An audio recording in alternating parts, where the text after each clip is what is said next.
Hello, beautiful family. How are you all doing? Thank you so dearly for always tuning in. I really appreciate. Today, the first time you are coming across us, so you are hearing this voice for the first time. We still remain Progress News, and we give you all the latest updates. Remember, in this platform, we react to all videos, and your opinion is highly needed. So sit back, watch this video, and I'll be right back. Asị m ka m kelee unu tata bụ abalị 31 nke ọnwa 12 afọ 2023 ya wụ na-awụ ole na ole ugbu a anyị abaga n'afọ 2024 ya wụ 2024 just in a very few hours anyị awega asị m ka m mee this video o wee direct new year message to Governor Hope Uzodimma. Direct new year message to Governor Hope Uzodimma. Ya mere tụsaa ya ka o ruo ya ntị tụsaa ya ka o ruo ya ntị. Ịma ekwuru m na this 2024 ala aba na ọgụ anyị anọ abụrụzi ọgụ nọ nso nkwa na Hope Uzodimma. Ihe awụ ọgụ nọ nso nkwa na ndị enyere ọkwa na gọọmenti Hope Uzodimma. Nwanne mụ na gọvanọ alụọkwala ya ọhapụkwa ahụ ọmamị na-aghọta mụ na ya alụọla ya alisi mụ na ya na-aba coalition n'ụlọ ikpe na so ka anyị lekpe na n'ụlọ ikpe ka ahụ nọrọgodi. Mana achọrọ m ime ka ndị Imo mara na Imo steeti wụ nke anyị niile, onweghị onye nwe. Imo steeti a wụ nke anyị niile, onweghị onye ọwụ property buyer. So therefore onwe ihe na-adịghị mma megenụ na this steeti, ma ọ gọvanọ megiye, ma ọ wụ kọmishọna megiye, ma ọ wụ AA, SA, PA megeye, SSA megeye, GM, director, PAMSEC, civil servant, gbogotigbo megeye. Oke na ọrụ dịrị m dịka nwa afọ Imo na-ekwu ekwu a na-anụ ya anụ be na-agba onye dị otu ahụ n'anwụ achọdị m ịma taa onye ọ sọrọ gị wụrụ. So 2024 ndị anyị ga-ebupụta ka gọvanọ nwee ga ha anya were anya okenye jele ihe nọ n'ime mmiri leba aga ha anya wụ ndị o nyere ọkwa from the position of commissioner to the position of PA. All we hear make this 2025 now. This is a direct message to the governor. So I'm going to governor gakwuo n'ihu dịka ole bawara anya n'ihe gbasara ala na commissioner ọ chụpụrụ n'ọrụ wụ atụla egwu na SA on housing na commissioner for housing. Ndị a niile achọrọ m ịgwa governor he should not let them go like that. A commission of inquiry should be set up to probe these people. A commission of inquiry should be transparently set up to be headed by a retired judge. To be headed by a retired judge with other men of integrity, not politicians. So Governor Holland again, you can there. Politician, let no politician be in the panel of inquiry. Can they go men of integrity? Yes. So governor can set up a commission of inquiry. Ministry of Lands. Starting from the time Obara Nochichi, because Onyenka Berabia Papu Wayafo. From the time Obara Nochichi 2020. I'm a the talk from 2020. Always open a governor. Apostle here Basara issuance of new CFO, Bobo Tibo, no money. C'est quoi qu'il y a from 2007. Are you okay? Man, let this commission of inquiry. Burundi Lebanya open ni from the time of Anochichi. Yeah, they are governor here directly. We come the kind of people on your chichinaka. Come the kind of people on your chichinaka, on your okwa. Come the kind of people all. Because we have had many of them say, how the LMG matter hope. Ta amana hope matrambona will be a senator. Ta amana hope matrambona Lagos. Ta amana hope matrakambe. When matra hope or where they go. When matra hope or academic cause when matra hope when he haul. So because of that, because he matra governor, Mone when he haul, then he always something. Nyegokwa, Kimi Kenyaka in governance. Gary Gondimo. Jiri because again they are a long time friend. Because what Elijima air. Because you have been with him for years. And yes, Yego Chichi, Yegokwa, Gilen Dimo. So Governor Hope Uzodimma atụrụ ka ngwa gị now ministries parastatus and agencies ga-elebara anya na 2024 and ka ị na-elebara ha anya set up a panel of inquiry to be headed by a retired judge. Ndị ga-enyere that judge aka ga-awụ technocrats in these different ministries. First of all, let it not just go like that.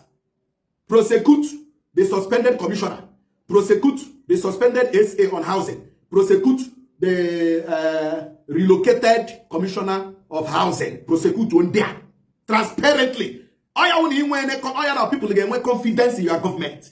I have always told our leaders there is nothing else our people want than transparency in governance, accountability in governance. Now, governor no we are no nishi and no we are the and that is why some people now say that when you hear me na government governor na mahanya e ga gbam na alande governor dey hawe e ga gbam na alande anagande man governor dey hawe. So oburu na governor chi wefu onwuye separate onwuye from these allegations. Let him set up a panel of inquiry. Ke probuo ndi onye ọrụ na ministry. Na ministry, especially of lands. Probe the SAG, ihe basara land no n'aka. Probe the commissioner for housing, probe them. E probe cha ha si gba ya na anwụ. Si mee ka ndị Igbo mara ihe ndị a mere. N'ọrụ nyere ha. That is the only way you can stand aloof.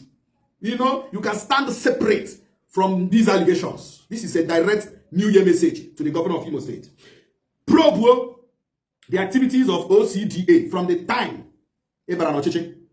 probe the activities of OCDA from the time probe the activities of OCDA, probe all the things in there. OCDA. Probe all these things. I will give a probe. That is why I said set up a commission of inquiry or panel of inquiry to be headed by a retired judge in law. Probe OCDA, probe Entraco from the time he probe OCDA, can they probe OCDA, can they probe Entraco? Can they probe Ministry of Mines and Minerals? He get probe Ministry of Mines and Minerals. He basara jebru n'Imo State. Ihe basara jebru na nekede. Aja mmiri egburu na Ebada. Aja mmiri egburu na Okigwe. Aja mmiri egburu na ebe ndị dị iche iche. Ebe nwetara ebe abụ ga aja mmiri. Probe the activities of sand excavators, or maybe when a committee in charge of Igbo aja. Probe all of them. There were a lot of in all these parastatus and agencies. Probe when there. Give me no probe when there. Now, those are a probe under the Ministry of Petroleum. Under the Ministry of Petroleum. First, probe from ISOPADEC. The 18% derivation. Even if no governor we only make authorize again use from the 18% derivation. Federal government in oil producing companies. Probo nke nyere ISOPADEC. Probo mara ihe mere ọha jebe ma enwe ha ọkụ. Mara ihe mere ọha jebe ma enwe ha ụzọ. Mara ihe mere ego vote for oil producing communities enwere n'Imo State. Giga nga ahụ eji ole nne gị kọkọrọrọ probe ISOPADEC. Gị probe ISOPADEC. Probo this committee ka nwere ndị nyere for oil bunkering. Oil bunkering nwere committee asị na-aga no na-agagharị no ka unu hụ ndị mege bunkering this and that and this. Governor ọ bụrụ na eziokwu na aka ga-adịghị na oil bunkering, probe that committee. Let me tell you, billions emekiri na oil bunkering in Imo State ga-enye Imo State citizens ọrụ ngọrịa. Ọ bụ sọsọ ndị ọha jebe bụ. Anyị ga-enwe industries and factories. Enwetara ma ọ bụrụ na akpachiri ebe eshi amị oil n'ụzọ iwu na-akwado. Go to ọha jebe and see how many tankers of mmanụ ezuru ohi a na-ebupụ there, guided by the security agents. Go to ọha jebe and make inquiries. Set up an inquiry, panel of inquiry to probe here material bunkering in Imo State. Probe filling stations, some filling stations in there in Imo State here. Now so this man crude water from the bunkering. Some filling stations in Imo State or how also oil bunkers, oil bunkerers or whatever. Probe these people. Very important. 2024. Oh, we hear now. Ministry of Commerce. Ministry of Commerce. See ha nyegi form niile rere na ahịa niile rere na cluster market nekede na ahịa World Bank na ahịa Relief na ahịa Ebada International Market si nyegi ego niile retere ha na shops ndị rere na this market ka mkpo ya ọzọ cluster market nekede Relief Market Owerri Ebada International Market Ebada Ubomiri World Bank Market see through is a matter because always a matter reform always a matter rere n'ime ahịa nda. So governor probe this Ministry of Commerce, especially centering on shops in there. under the umbrella of Isamata. Very important. Now, when I shops in there and all timber and the market, or yes, all timber market. When the shops in there ring, so probe Isamata under Ministry of Commerce. Ega hon Uruguego, Beralimo State, individual so now, the Ministry of Education, Bagalime Ministry of Education, Marihe Menga, see how you give the list of secondary schools and primary schools they may approve during your regime. From 2020 go now, how you give the list of new schools they may approve. How you going to give receipts for one day school now? Now I got a buy later, governor. Now I got a buy later, not them pay what they will get Machie, Egon the the truth will not really give Bonishi, but they didn't have because you are busy with the other things. But now, we want you to settle down and face governance. And you cannot settle down perfectly and face governance without checking the results of Ihende Mereno Kurugi. Because 2024, Ognoso Pajelo, Wunde in this government. So that the government open Ihende because they are aware. Most of Ihende or they are aware. Because most of them are saying, hey, Governor the busy, you're on Abuja, Governor the busy on Abuja. So, because Governor the busy on Abuja, they made a lot of things. I'm not going to give you a letter. Now, IMSA, IMSA, ego IMSA, bra. This electioneering period, ego the equivalent to 10 factories and industries for Imo people. Pro-go IMSA, especially during the elections, presidential, House of Assembly, Senate, House of and the governorship election, probe them. Marego hang with a true billboard. Marego hang with a true advert. Because almost also politicians probe them from 2020 till date. Marego hang with a true businesses. They had a machine. And they just home work. They go lenda home for Marego le nde imsangwetre from advertorials. Me go ndi hana na mande hotel ma nye niile ego advert ma hotel ma bobo tibo industries and factories in them we mari ego nda wetere from 2020 then batazia to 2022 2023 ha bunye gi list of nde kwuru ụgwọ ha kwuru during the election na during campaign. Very very important. Probe IMSA. Ndị ọzọ ga probe Imo Board of Internal Revenue. Imo Board of Internal Revenue. Probe Imo Board of Internal Revenue. Marego lende mmadụ usoro moto ọhụrụ n'Imo State from 2020 till now. Ego labara license. Ego lejiri particulars. Ego lejiri wa plate number. Ego lejiri ọbụna dị ndị truck, big truck ndị a na-block cha. O nwere ego ndị a na these big trucks. O nwere ndị office ha na-ebe track Port Harcourt Aba Road. Probe Imo Board of Internal Revenue. If possible, sack ya ndị ahụ niile, suspend ya ndị niile ahụ nọ na Imo Board of Internal Revenue. Suspend all of them. Not possible, suspend all of them. Rejig Imo Board of Internal Revenue because however you can go shaft.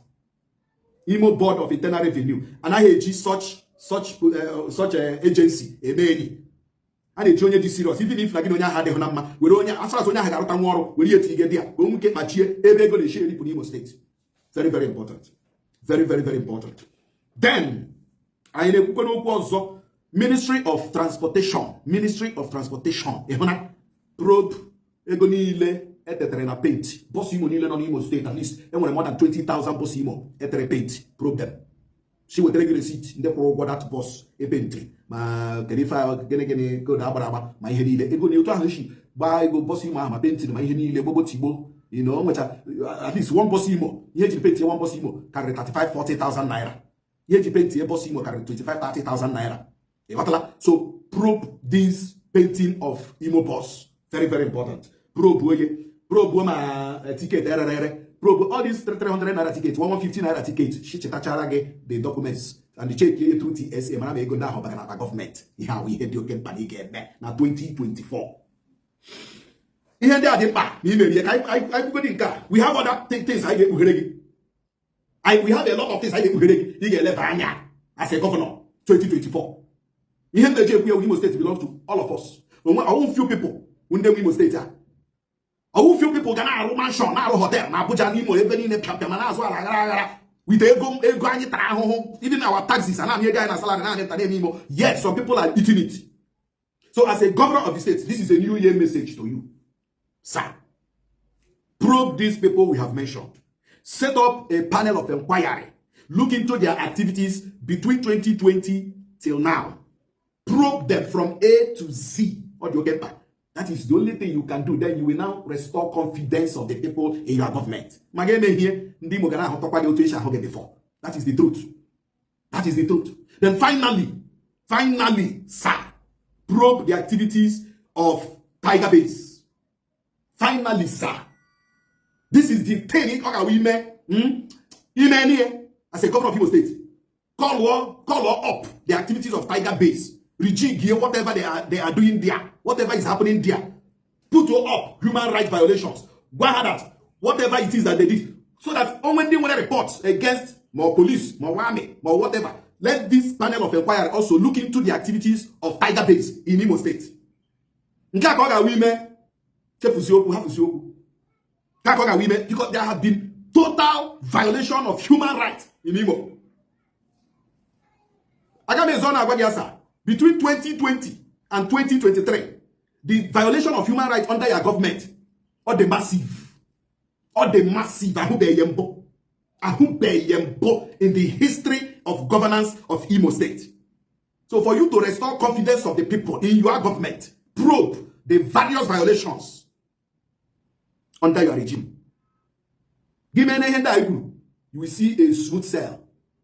You will restore confidence in your government. Yes, probably advice or job, bad advice. I seen again and Dimologo. You know when you get Abagamba, Oto so far the question now. Hana going so far, presenting on so far opposition to you. You know, and they presenting on so far opposition to you. Abia, they are not the broom gap Jaman or 1 month to sell this and that. We go to buy a court now. You know, so they presented on so far opposition. I am only interested in the goodness and good governance of Imo State. Because why? Imo. And the Imo belongs to all of us. So, sir, look at these things we say you should look into. Probe all these activities of Ndi Nyono between 2020 and 2023. Probe them. Ihe ga-ahụ ga-agbaghara. Ihe ga-afọpụta. Ihe ga-afọpụta shi ọ ga-agbaghara. It doesn't matter what they have already started blackmailing on some when one call Jim Emege social media, Akachiga Cruise na social media. Chokran mema. Ema mo weto prodro nya ho no inya prominence. Ema we make onwe followers. And when that time when now is to focus on unde you know na government so that the governor will know who is who. All right, and I want to encourage Ndimo. If you have any information, don't hesitate to inbox me. Don't hesitate to call me. Bomb on sopa. Sim on sopa. No one here commissioner do to America. No one here SA do to America. No one here director do to America. No one here GM do to America. Bomb on sopa. Direct. Or inbox me. Kaibo potea. Imo. Kadere lamma. Owo fonye mu imo. Ayile mu imo. Happy New Year Ndimo. Happy 2024. Prosperous 24. To Ndimo. Eba Imo State no. Happy New Year to you. Kachuko kika biamba onya ina efe. Goshi anyi no do na ehie na abale. So my wonderful family, that brings us to the end of this update. Do well to like the video, share and subscribe. Thank you and bye bye.